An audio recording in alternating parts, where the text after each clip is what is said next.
goodbye to his parents. "Be brave, little one," his mom whispered, nuzzling his head. "You're a grown-up now, ready for your own adventure."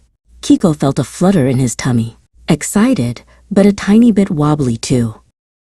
His new house was small, but perfectly his. Sunlight streamed through the windows, making dust motes dance.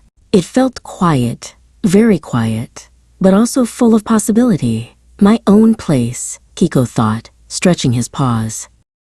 Soon, Kiko's tummy rumbled. Breakfast, he found a shiny tin of his favorite fishy food.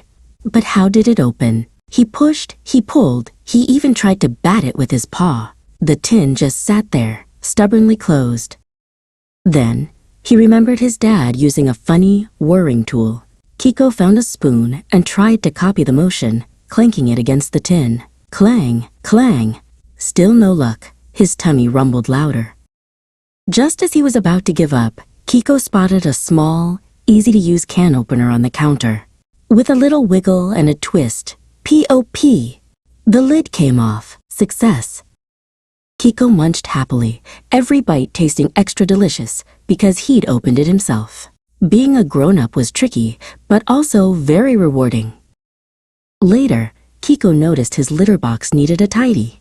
At home, his mom always took care of it. Now, it was up to him. He wrinkled his nose. This didn't look like fun.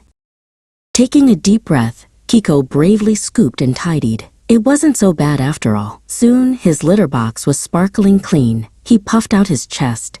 Another grown-up job done.